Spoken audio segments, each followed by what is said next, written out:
Here's the big challenge of life. You can have more than you've got because you can become more than you are. That's the challenge. And of course the other side of the coin reads, unless you change how you are, you'll always have what you got. I have found in my experience that income does not far exceed personal development. Now sometimes income takes a lucky jump, but sure enough, unless you grow out where it is, it'll usually come back where you are. Life has strange ways. If somebody hands you $1 million, best you become a millionaire quickly, so you get to keep the money. Otherwise, sure enough, it'll disappear. Somebody once said, if you took all the money in the world, divided it up equally among everybody, it would soon all be back in the same pockets. Incredible. Success is something you attract, not something you pursue. Success is looking for a good place to stay. So instead of going after it, you work on yourself. Personal development.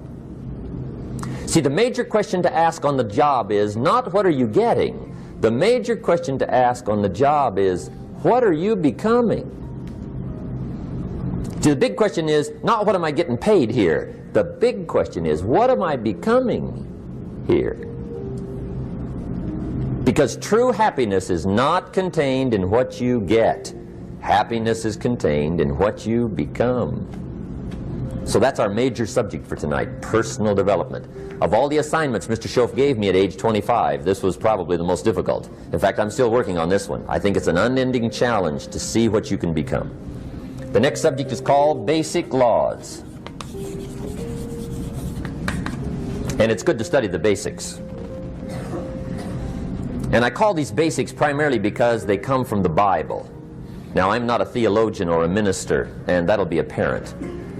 But Mr. Schoaf taught me that the Bible was a good textbook for ideas and stories and success equations, how to live the better life. I found out that was true.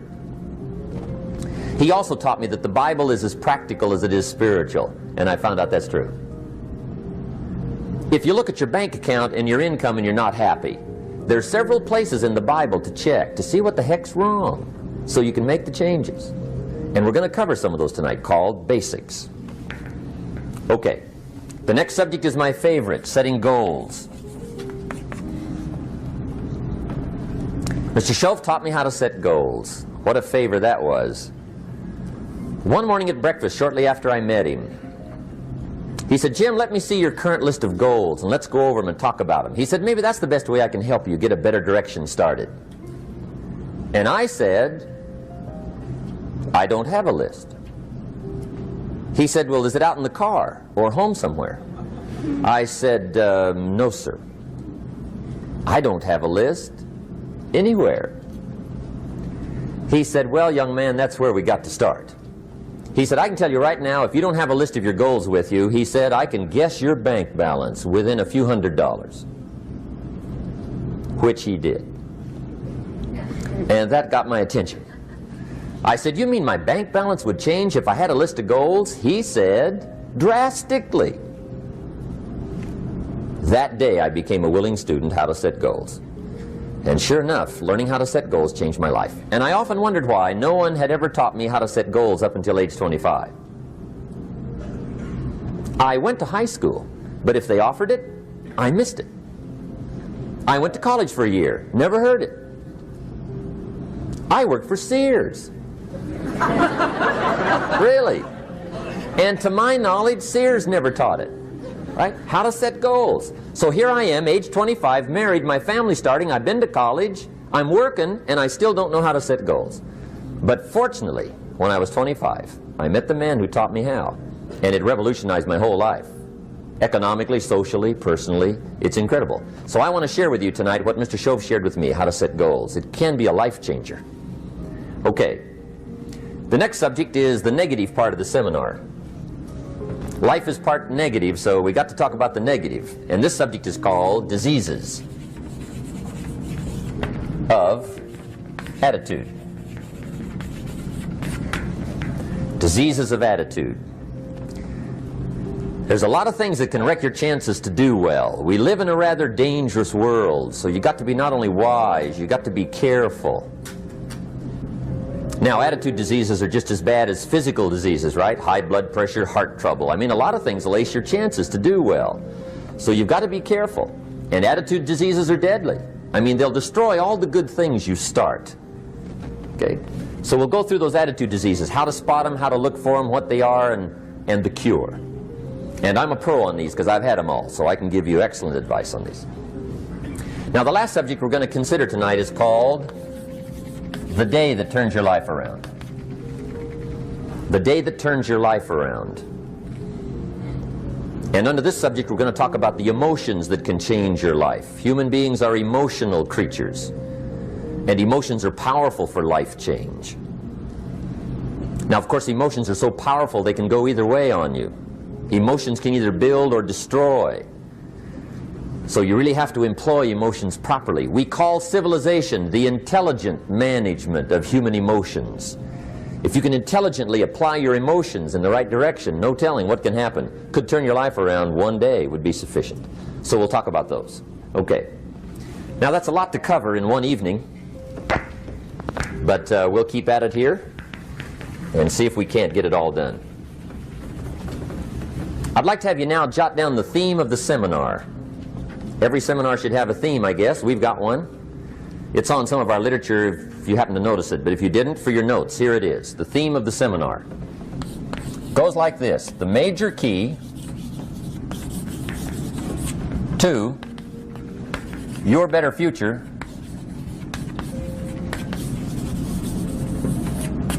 is you.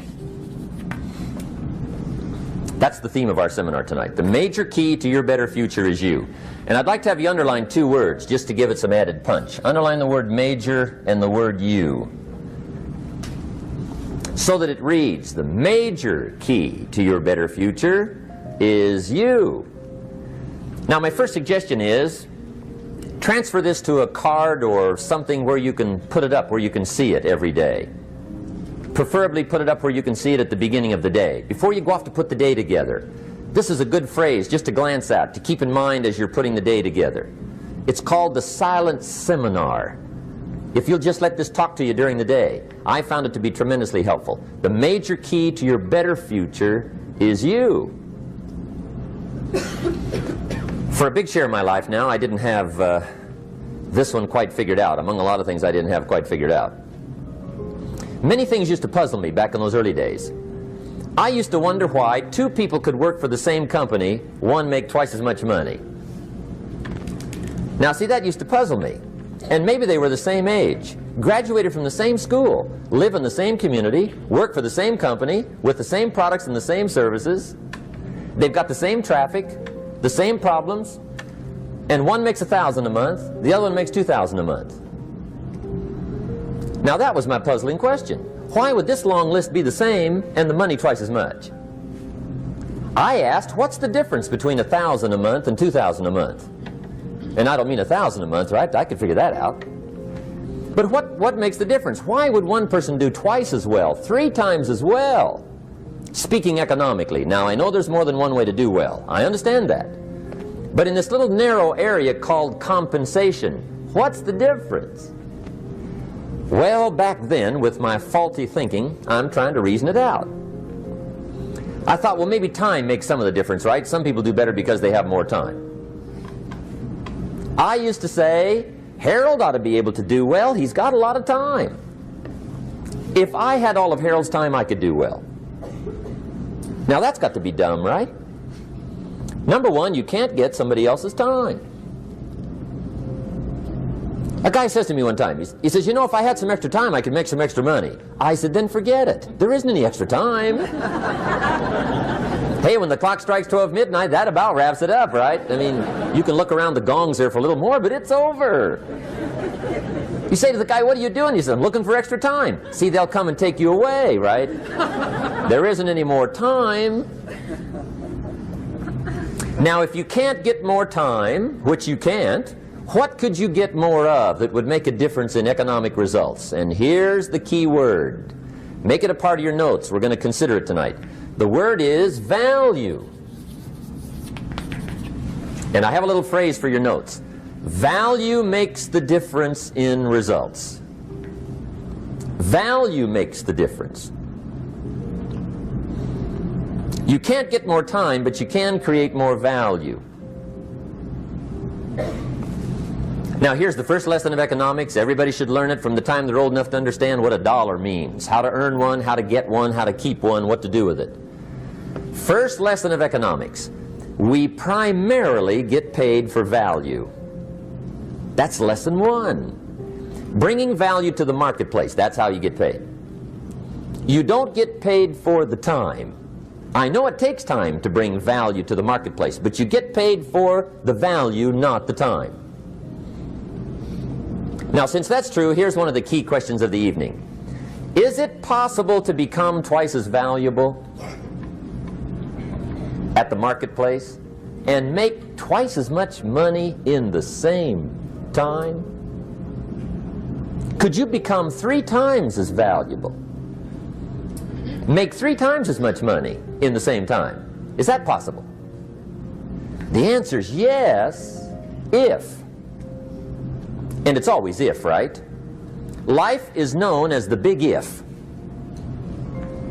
Harry Truman once said, life is iffy. How true.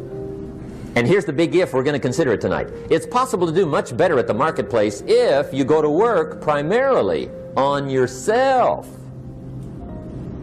And that's the theme of our seminar tonight. Learning to work primarily on yourself.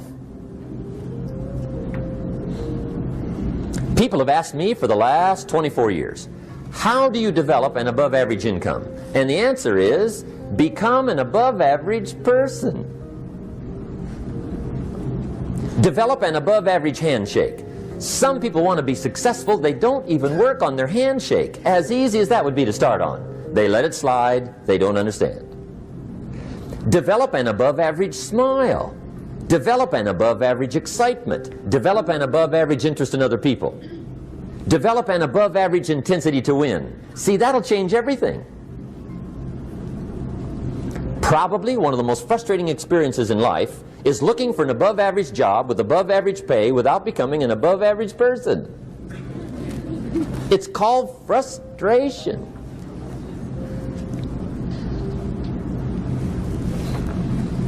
And Mr. Schoaf gave me probably the greatest clue he gave me when I first met him.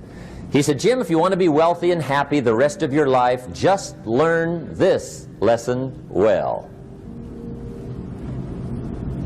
He said, learn to work harder on yourself than you do on your job.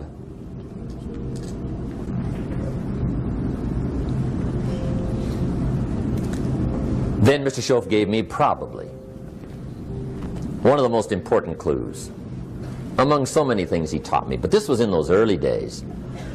Mr. Schoaf was very kind, but he was also very abrupt. And he had these interesting questions to ask. I'm giving him a little rundown one day on how things hadn't worked out for me. He said, Mr. Rohn, I've got the answer for you if you will listen carefully. And listen carefully I did that day and for the next 5 years. If somebody's wealthy and happy, you gotta listen. He said, Jim, I've only known you a short time. But he said, it's already my honest opinion that for things to change for you, you got to change. That wasn't quite the answer I was looking for. But that's the answer he gave me, and I pass it along to you on this warm summer evening in Anaheim, California, 1981. For things to change for you, you've got to change. Otherwise, it isn't going to change. Before I met Mr. Schoaf, I used to say, I sure hope things will change. Right? That seemed to be my only hope. If it isn't going to change, I'm in serious trouble. And then I discovered it isn't going to change, so I'm in serious trouble.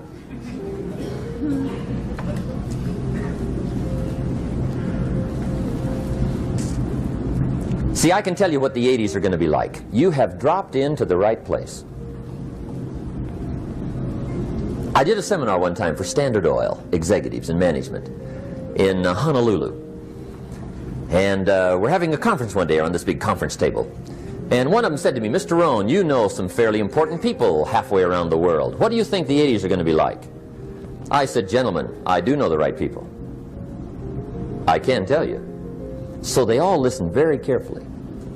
And I said, gentlemen, based on my wide experience, I can really honestly say to you, in my opinion, in the 80s, it's going to be about like it's always been. Aren't you glad you came? That's inside. I don't pass that around just everywhere. Now, of course, I said that to make a point, but I also said it because it's accurate. It's going to be about like it's always been. It isn't going to change. The tide comes in, and then what? It goes out. For 6,500 years that we know of, recorded history, and probably long before that. So it is not going to change. It gets light, and then what? It turns dark. 6,500 years. See, it's not likely to change. And we're not to be startled by that. And if the sun goes down, the guy says, what's happened, what's happened? It means he hasn't been here long, I guess, right? It always goes down about this time. The guy says, well, I don't like that arrangement. Well, you got to talk to somebody besides me, right? It gets light, then it turns dark. In rotation, the next season after fall is what? Winter. Pray tell, how often does winter follow fall? Every year regularly for the last 6,500 that we know of. See, it is not going to change. Now, some winters are long, and some are short, and some are hard, and some are easy, but they always come right after falls. It isn't going to change. Sometimes you can figure it out, sometimes there's no way to figure it out. Sometimes it goes well, sometimes it gets in a knot. Sometimes it sails along, sometimes it gets in reverse. See, that's not going to change. The last 6,000 years reads like this: opportunity mixed with difficulty. That's how it reads. It isn't going to change. The man says, well, if it isn't going to change, how will my life ever change? Answer, when you change. And whether I'm talking to high school kids or business executives, my message is always the same. And it goes like this: the only way it gets better for you is when you get better.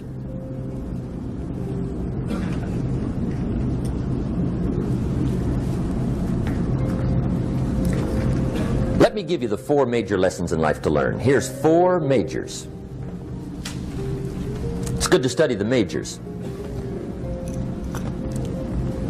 In our weekend seminar we teach. Some people don't do well because they major in minor things. You've got to be on the lookout. At the end of every week, end of every month, you've got to check, make sure you're not spending major time on minor things. We go through that whole series. Majors and minors. Now, let me give you 2 phrases before we get to the 4 majors. This will set it up and you'll see where I'm going. 2 key phrases for your notes. Here's the first one. Life and business is like the changing seasons. That's the first phrase. Life and business is like the changing seasons. One of the best ways to describe life, it's like the seasons. Frank Sinatra sings, life is like the seasons. Now here's the second phrase. Very important. You cannot change the seasons, but you can change yourself.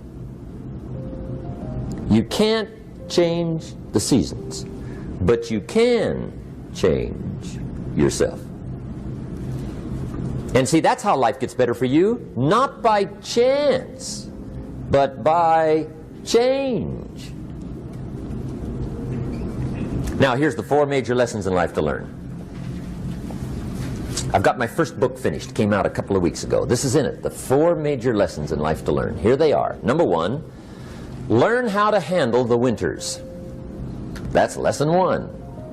They come right after falls with regularity. Some are long and some are short and some are hard and some are easy, but they keep coming. You must learn to handle the nights. They come right after days. You must learn to handle difficulty. It comes right after opportunity. You must learn to handle recessions. They always follow progressions. For the last 6,000. See, it isn't going to change. The lesson you must learn is how to handle it. And there's all kinds of winters, right? The winter when you can't figure it out. The winter when it all goes smash. The winter when it turns belly up. The winter when it won't work, when you've run out of money and you've got a broken heart. See, those are winter times. There's all kinds. Economic winters, social winters, personal winters. When your heart is smashed in 1,000 pieces and the nights are unusually long, your prayers seem to go no higher than your head. It's wintertime. Barbara Streisand sings, "It used to be so natural to talk about forever, but used to be's don't count anymore. They just lay on the floor till we sweep them away. You don't sing me love songs, and you don't say you need me, and you don't bring me flowers anymore." A song of winter. But see, the disappointments come. Those are normal. That's part of life. But the question is, how do you handle it? How do you handle the coming winters and the disappointments and the downtimes? Well, you can't get rid of January by tearing it off the calendar. But here's what you can do. You can get stronger, you can get wiser, and you can get better. The winters won't change, but you can. And that's how life changes for you. See, before I understood, when it was winter, I used to wish it was summer. I didn't understand. When it was hard, I used to wish it was easy. I didn't know. And then Mr. Schoaf gave me a part of his very unique philosophy when he said, "Don't wish it was easier, wish you were better." See, that triggered my whole life change. Don't wish for less problems, wish for more skills. Don't wish for less challenge, wish for more wisdom. That's the key. So that's lesson 1, learn how to handle the winters. Here's lesson 2, learn how to take advantage of the spring. That's the second one. Spring is called opportunity. And spring follows winter. What a great place for it. If you were going to put it somewhere, that'd be the place to put it, right after winter. And pray tell, how often does spring follow winter? Every year with regularity, 6,000. You can almost count on it. See, opportunity always comes. Days follow nights. Isn't that terrific? Opportunity follows difficulty. But here's what you must learn to do. Underline these 2 words in that key phrase. Take advantage. Underline those 2. You must learn to take advantage of the spring. See, just because spring rolls around is no sign you're going to look good come fall. You got to do something with it.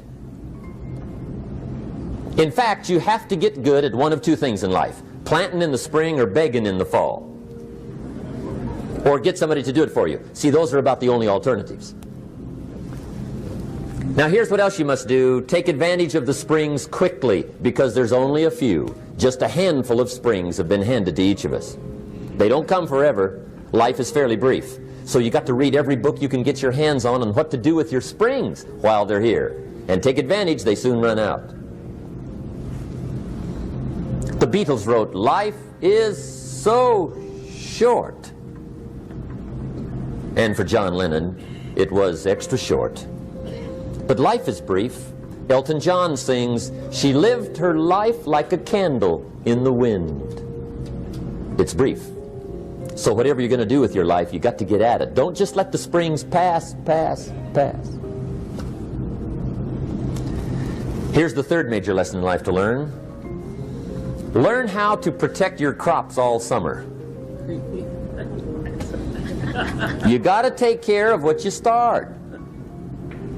Sure enough, as soon as you've planted your garden in the spring, the busy bugs and the noxious weeds are out to take it. And here's the next bit of truth. They will take it unless you prevent it. And that's the third major skill to learn. You've got to learn to prevent the intruder from taking all the good you start. It's one of the challenges. Here's two key phrases under number 3. First one, all good will be attacked on this planet. Maybe not the next one we get to, but on this one, all good will be attacked. Every garden will be invaded. Not to think so is naive. And here's the second phrase. All values must be defended. Political values, social values, community values, family values, marriage values, friendship values, business values. Every garden must be tended all summer. Third major lesson. Now here's number 4. Fourth major lesson in life to learn. Learn how to reap in the fall without complaint.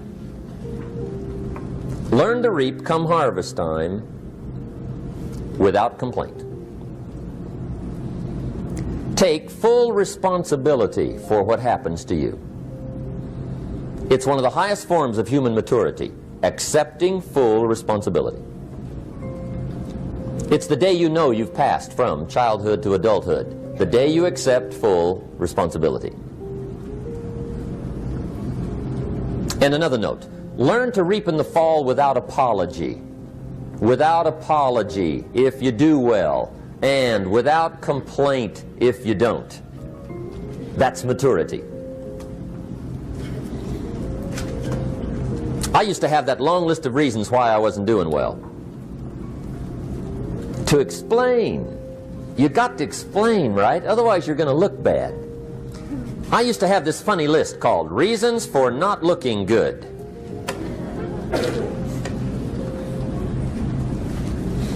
I used to blame the government. I mean, you can believe that or not. It was at the top of my list. I had a lecture second to none. The government. That was on my list. I used to blame taxes. Look what you got left after they take everything.